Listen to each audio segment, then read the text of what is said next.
పెళ్ళైనా పండగైనా వేడుక ఏదైనా పట్టు చీరల ప్రత్యేక వేదిక వారాహి సిల్క్స్. నమస్తే, వెల్కమ్ టు సుమన్ టీవీ. నేను పద్మిని. ప్రస్తుతంతో పాటు ప్రముఖ ఆధ్యాత్మికవేత్త, ప్రముఖ న్యూమరాలజిస్ట్, లక్ష్మీ నరసింహస్వామి ఉపాసకురాలు స్రవంతి గారు ఉన్నారు. మాట్లాడదాం. నమస్తే అక్క. నమస్తే పద్మిని. అక్క, పీరియడ్స్, ఋతుక్రమం చాలా పెద్ద సబ్జెక్ట్ ఇది. సృష్టికి కారణమే ఋతుక్రమం కదా. అయితే దీని గురించి రకరకాలుగా వాళ్ళ పర్సెప్షన్స్ కానీ లేకపోతే వాళ్ళకున్న ఆలోచన ధోరణి బట్టి మాట్లాడటం అనేది మనం వింటూనే ఉంటాం. సోషల్ మీడియా ఇంత వాస్ట్గా పెరిగిన తర్వాత పీరియడ్స్లో మీరు గుడికి వెళ్ళిపోవచ్చు అని ఒకరంటారు. దానికి చప్పట్లు కొడతారు ఆడాళ్ళు. కాదు, మీరు రెస్ట్ తీసుకోవాలి అని ఖచ్చితంగా చెప్తూ ఉంటారు చాలామంది. చాలామంది అడుగుతూ ఉంటారు, పీరియడ్స్లో మరి మంత్రం చదివేయచ్చా అని అంటుంటారు. పీరియడ్స్లో ఉన్నటువంటి తప్పేమిటి? అది నేచర్ పెట్టిన ఒక ఋతుక్రమం కదా, దాన్ని ఎందుకు అంటుగా చూడాలి అని కొంతమంది అంటారు. ఇట్లా రకరకాల థాట్ ప్రాసెస్ అక్క. అసలు ఇంతకీ పీరియడ్స్లో మనం ఏం చేయాలి, ఏం చేయొద్దు, పీరియడ్స్ని ఎట్లా చూడాలి, ఇవన్నీ ఒక్కసారి మీ ద్వారా. పీరియడ్స్ రాకపోతే అసలు ఏమీ లేదు, ఇంకా పిల్లలే లేరు, ఏమీ లేదు, ఆరోగ్యం లేదు, జీరో కదా. పీరియడ్స్ని ఎలా చూడాలి? ఇక్కడ చెప్పాలంటే మనం ముందు అంబుబాచి మేళ గురించి చెప్పుకోవాలి. అమ్మవారు ప్రతి సంవత్సరం 3 రోజులు ఆవిడకి, అంటే ఒక సంవత్సరం ఒక నెలతో సమానం అనుకోవచ్చు, అంతే కదా. అంతే. మరి ఆ 3 రోజులు అమ్మవారి తలుపు కూడా మూసేస్తారు, ఆవిడకి రెస్ట్ ఇస్తారు. శక్తి స్వరూపిణి కదా, అందరికీ తల్లి కదా, ఆవిడికి కూడా రెస్టే అక్కడ.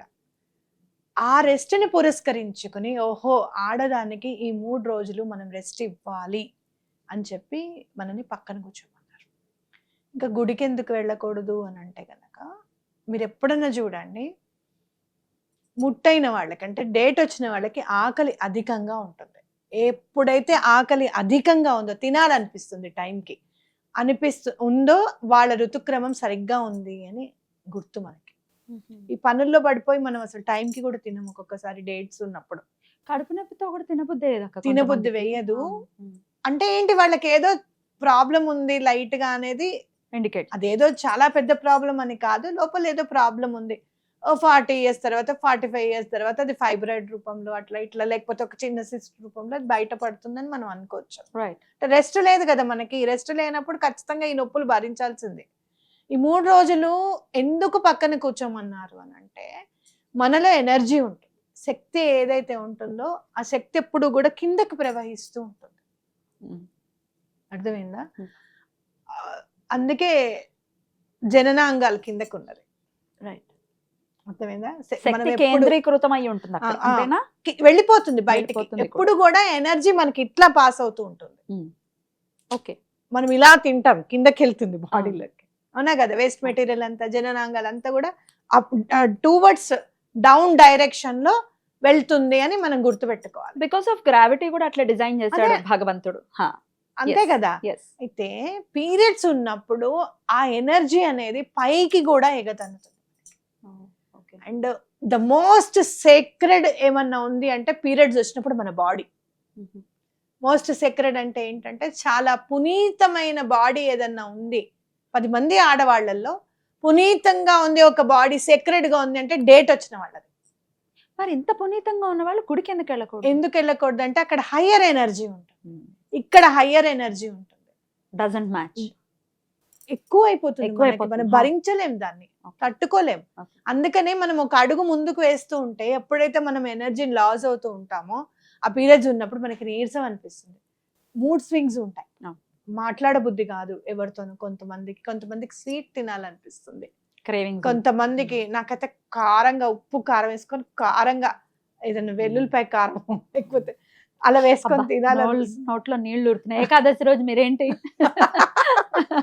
అలా తినాలనిపిస్తుంది. అలా కొంతమందికి ఒక ఫుడ్ మీద ఉంటుంది, కొంతమందికి మూడ్ స్వింగ్స్, ఎవరినన్నా పడుకోవాలని ఎక్కువగా అనిపిస్తుంది, అవునా కదా. ఆ ఎనర్జీ అనేది ఎలా మనము యూటిలైజ్ చేసుకుంటున్నాము అనేది తెలియక ఈ బాధలన్నీ. ఇప్పుడు పక్కన కూర్చోమంటే ఏం చేయాలి, ఏం చేయద్దు, కూర్చోవాలి అంతే. ఆ ఎనర్జీ దాని పని అది చేసుకుని వెళ్ళిపోతూ ఉంటుంది. అమ్మో రేపు పొద్దున్న 4వ రోజు ఇవన్నీ తడపాలి, చెయ్యాలి, ఈ మీదే ఉంటుంది దృష్టి అంతా, అవునా కదా. క్లెన్సింగ్ మీద ఉంటుంది, బాడీ క్లెన్సింగ్ మీద, మనం ఎప్పుడెప్పుడు ఫస్ట్ రోజు బాగుంటుంది కూర్చున్నప్పుడు ఏ పని చేయకుండాను. ఉమ్. ఇక రెండో రోజు పర్వాలేదు, మూడో ఘోరం. రోజు అయితే విసుగు పుడుతుంది. అవును, ఏమిట్రా విసుగు బాబు పుడుతుంది. ఇవి ఎప్పుడు పోతాయో ఏంటో అసలు అనిపిస్తుంది పిల్లలు అవును. పుట్టిన తర్వాత, అవును. అనే కాదా? అవును. అంటే ఏంటి మనకంతా కూడా ఒక ఎందుకు నేర్పించారు పక్కకి అని అంటే, ఇంక మనం దేని మీద కాన్సన్ట్రేట్ చేయకూడదు, అంతేగాని అది ముట్టుకోకూడదు, అంటుకోకూడదు. నిన్నేమిటి అమ్మవారి తలుపులే మూసేస్తున్నారు 3 రోజులు. మరి ఆవిడేం అనుకోవాలి? నన్ను అంటుకోవట్లేదని అని ఆవిడ అనుకోవాలా? Well said. అందరు అంటారు కదా, Hmm. ఏ దేవుడు ఈ పూజ చేస్తేనేనా, పూలతో పూజ చేసేస్తానా? ఆడంబరాలకు పోయి యూట్యూబుల్లో ఎక్కువ పూలతో పూజ చేయడం నేర్పించి ఈ రోజున ఆడవాళ్ళు అప్పులు చేసి పువ్వులు కొంటున్నారని చెప్పి అన్న సందర్భాలు కూడా ఉన్నాయి. సేవ Indirect వాళ్ళేనా? గా. సేవ చేసే ఎవరైనా సేవ అయినా సరే, చక్రాలైనా సరే,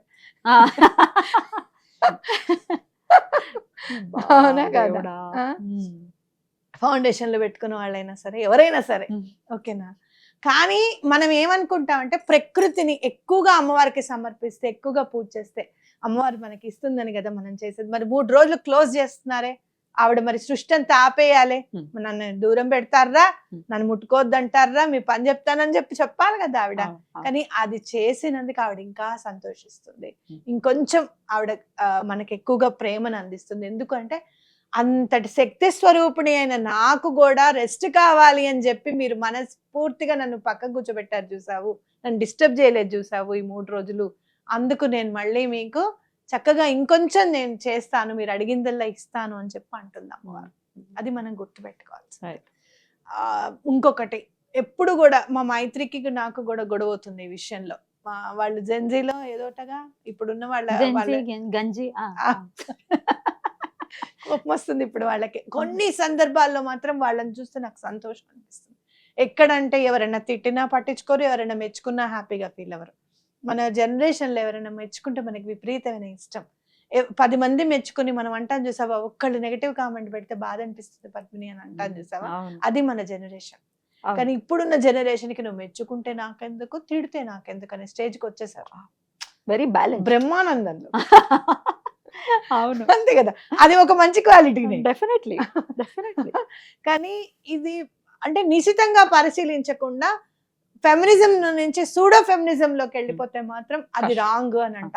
మీరు ఒకటే గుర్తుపెట్టుకోండి, సనాతన సాంప్రదాయంలో ఆడదానికి ఇచ్చినంత విలువ ఎక్కడ దేనికి ఇవ్వలేదు. దేనికి పర్టికులర్ రీజన్ ఉంటుంది, కాకపోతే ఆ రీజన్ కి ఎంత గట్టి పునాది ఉంది అనేది మనకు తెలుస్తుంది ఖచ్చితంగా. కాబట్టి పీరియడ్స్ ఉన్నప్పుడు పక్కకు కూర్చోవాలనుకున్నది, మీ ఎనర్జీ అనేది ఎలా ఉంటుందంటే any sort of the energy attract. అందుకనే పిల్ల పెద్ద మనిషి అయిన తర్వాత 3 నెలల వరకు దాటనివ్వకండి పొలిమేర అని అంటారు. ఎందుకు అని అంటే ఎన్నో సార్ట్ ఆఫ్ నెగటివ్ ఎనర్జీస్ ఏమన్నా పట్టుకోవడానికి అవకాశం ఉంటుంది ఆ టైంలో అని చెప్పి చెప్తారన్నమాట. మీరు ఈ మాట అన్నారు కాబట్టి నాకు ఒక క్వశ్చన్ వచ్చినాక, ఏ ఫస్ట్ టైం పీరియడ్ అయినప్పుడు కానీ ఏ తిథి రోజు అయ్యింది అనేది చూసుకుంటారు కదా, ఆ తిథి అప్పటి వరకే పరిమితమా, లేకపోతే మనం రెగ్యులర్ సైకిల్లో తిథులు కూడా ఏమైనా రోల్ ని ప్లే చేస్తా? తిథులు కూడా రోల్ ని ప్లే చేస్తాయంటే మన మీద జాతక చక్రాల మీద ఏం ప్లే చేయవు. మనం ఎప్పుడైతే ఫస్ట్ పెద్ద మనిషి అయినప్పుడు తిథి ఉంటుందో వారం చూస్తారు, టైం చూస్తారు, అన్ని చూస్తారు. ఏదైనా టైం బాగోలేదు అని అంటే పర్టికులర్ డైటీని మీరు మెయిన్ శివుడికి చెప్తూ ఉంటారు, ఓకేనా? అవి చేసేసుకుంటే ఇంకా ఆ దోషం ఏం పోదు. ఎందుకంటే పూర్వం ఉండేది, ఎందుకు పెళ్లి చేసేసేవాళ్ళు కదా, అమ్మాయి దాన్ని ఏమంటారు పెద్ద మనిషి అవ్వకుండా చేసేసేవారు కాబట్టి వాళ్ళకి ఎక్కువగా ఇంపాక్ట్ ఉండేది. ఇప్పుడు అట్లా ఏం లేదు. రజస్సులు అయిన తర్వాత ఆల్మోస్ట్ మనం 10 ఏళ్ళు అమ్మ వాళ్ళ ఇంట్లోనే ఉంటున్నాం. ఇంకా వాళ్ళకేం ఎఫెక్ట్ ఏమి ఉండదు. ఇక్కడ జరగాల్సింది ఏదైనా జరిగిపోతుంది, మనకు అంత బాధ లేదు. మనం భగవంతుడిని ఎక్కువగా పూజించడము అనేది గనక మనం పెట్టుకుంటే గనక ఆ దోషం కూడా తొందర నెమ్మదిగా తొలగిపోతుంది అని చెప్పుకోవచ్చు. కలర్ థెరపీ ఏమైనా రిలేట్ అయ్యిందా పీరియడ్స్ తో? మూన్ గురించి తెలుసుకుంటే గనక నేను మొన్న అసలు యూనివర్స్ అమేజింగ్ పద్మిని. నేను మొన్న పిల్లలతో బయటికి వెళ్తున్నా, వాళ్ళు నేను ఎక్కడికన్నా నాకు కొంచెం ఏమైనా బాధ అనిపిస్తే వాళ్ళకి ఏమనిపిస్తుంది అంటే బయటికి వెళ్దాం, హోటల్కి వెళ్తే నార్మల్ అవుతుందమ్మా అనే ఫీలింగ్ లో ఉంటారు. సరే అని చెప్పి వెళ్దాం అని అంటే సరే అని వెళ్తే అక్కడ నేను బయట చూసుంటావేమో నువ్వు, రెడ్ మూన్ అని చెప్పి. వచ్చింది, ఉంది. మీరు ఫోటో కూడా పెట్టారు. ఆ ఉమ్. నాకు చాలా ఆశ్చర్యంగా అనిపించింది. ఎప్పుడు బ్లూ మూన్ పింక్ మూన్ అన్నమే కానీ రెడ్ మూన్ నేను అప్పుడే చూశాను, ఉమ్. నిజంగా చెప్పాలంటే. Okay. అని చెప్పి వెంటనే స్టేటస్ లో పెట్టాను. పెట్టారు. బహుశా నువ్వు ఇది చెప్పబోతున్నావు అని చెప్పి నాకు ఇండికేషన్. ఇండికేషన్ అనిపిస్తుంది యూనివర్స్. ఎందుకంటే మనం సైకిల్స్ కూడా Hmm. Red moon cycle, Hmm. అలాగే వైట్ మూన్ సైకిల్, అలాగే పింక్ మూన్ సైకిల్స్ అని ఉంటాయి. మీరు చూస్తే గనక ఎప్పుడన్నా కడుపున పడ్డారు అనగానే మా బామ్మ అడిగేది, పౌర్ణం ముందే పౌర్ణం తర్వాత ఎప్పుడు అని అనేది. వాళ్ళకు లెక్కలు ఉండేవన్నమాట. ఓకే, అట్లా అంటే మన సైకిల్ ఎట్లయితే మూన్ కి రిలేటెడ్ ఉందో, లూనార్ 28 days కి 1 month అయిపోతుంది కదా, మనకు కూడా అలానే 28 days కి మెన్స్ట్రువల్ సైకిల్ వస్తుంది. వచ్చేస్తుంది. We are related to totally moon అన్నమాట.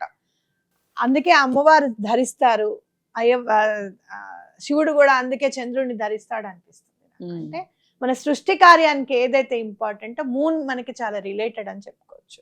అని చెప్పినప్పుడు మనం ఈ రెడ్ మూన్ అంటే ఏంటి, వైట్ మూన్ అంటే ఏంటంటే, వైట్ మూన్ అంటే మనకి న్యూ మూన్ అప్పుడు, అమావాస్య అప్పుడు మనకి గనుక డేట్ వస్తే we are in that month we are related to white moon cycles. అంటే ఏంటి వైట్ మూన్ సైకిల్, దాన్ని మనం ఎలాంటి జాగ్రత్తలు తీసుకోవాలి ఏంటి అనేది కలర్ థెరపీలో తెలుస్తుంది మనకి. అలాగే ఒకవేళ పౌర్ణమి నాడు మనకి గనక డేట్ వస్తే గనక రెడ్ మూన్ సైకిల్ అంటారు. ఇప్పుడు మనకి చూస్తే ఈ పౌర్ణమి నాకు తెలిసి మూన్ రెడ్ గానే కనపడాలి ఈసారి. ఇప్పుడు వచ్చేది ఎందుకంటే మొన్న నేను వెళ్ళినప్పుడు అధికం అవుతున్నాడు కదా చంద్రుడు, శుక్లపక్ష చంద్రుడు కదా, సో అది రెడ్ కలర్ లో కనపడింది అష్టమి నాడు అని అంటే మనకి పౌర్ణమి కూడా డెఫినెట్ గా రెడ్ మూన్ లోనే కనిపించాలి. సో మనం పౌర్ణమి అప్పుడు గనక డేట్స్ వస్తే దాన్ని రెడ్ మూన్ సైకిల్ అంటారు. ఓకేనా. ఈ మధ్య కాలంలో వచ్చింది పింక్ మూన్ సైకిల్. చూడండి, రెడ్ వైట్ కలిపితే ఏ కలర్ వస్తుంది, పింక్ వస్తుంది. సో కలర్ థెరపీ మనకి ఈ మెన్స్ట్రల్ సైకిల్స్ లోను, ఫర్టిలిటీలోను, పిల్లలు పుట్టడానికి ఈ కలర్ థెరపీ అనేది చాలా బాగా పనిచేస్తుంది. మీరు వేసుకున్న డ్రెస్ దగ్గర నుంచి, మీరు తినే తిండి దగ్గర నుంచి, ఏ కలర్ లో ఉండాలో గనక మీరు తెలుసుకుని ఉంటే గనక డెఫినెట్ గా యూనివర్స్ మనకి హెల్ప్ చేస్తుంది అనేది గుర్తుపెట్టుకోండి. అంటే సమస్యలను అధిగమించడానికి కోసం కూడా ఇది మనం హేతు అవుతుందా? ఇది ఇవాళ నువ్వు డ్రెస్ వేసుకున్నావు కదా, పర్పుల్ అండ్ పింక్, నువ్వు వేసుకున్నప్పటి నుంచి you are thinking that you are looking more bright. ఇవాళ నేను చాలా బాగున్నాను అన్న ఫీలింగ్ నువ్వు అద్దంలో చూసుకున్నప్పటి నుంచి కెమెరా ముందు నువ్వు మాట్లాడుతున్న దాకా నీకుంది ఆ ఫీలింగ్. ఉందా లేదా? ఉండక్క. కలర్స్ అన్నమాట, దాని అది కలర్. సో మనం ఆ కలర్ థెరపీ మీద మనం అంత బాగా మనం ఇంట్లో అన్ని కూడా అరేంజ్ చేసుకోవచ్చు. కాబట్టి ఎవరికన్నా ఫర్టిలిటీ ప్రాబ్లం ఉంటే గనక, పిల్లల కోసం ఎవరైనా చూస్తున్నాము, పిసిఓడి అలాంటి ప్రాబ్లమ్స్ ఏమైనా ఉంటే గనక తప్పకుండా ఈ కలర్ థెరపీని ఆశ్రయించవచ్చు. క్లాసెస్ ఉన్నాయి కలర్ థెరపీకి. మీరు ఒకవేళ కావాలి అని అనుకుంటే, లేదండి కలర్ థెరపీ ద్వారా ట్రీట్మెంట్ తీసుకోవాలనుకుంటున్నాము అంటే కూడా మీరు తప్పకుండా కాంటాక్ట్ చేయొచ్చు. క్లాసెస్ అయితే త్వరలోనే కలర్ థెరపీ క్లాసెస్ శ్రవంతి గారు స్టార్ట్ చేయబోతున్నారు. అది ఎప్పుడు ఉంటాయి ఏంటి అనే డీటెయిల్స్ త్వరలోనే వస్తాయి. So keep watching. రైట్ అక్క, thank you so very much అక్క. నమస్తే.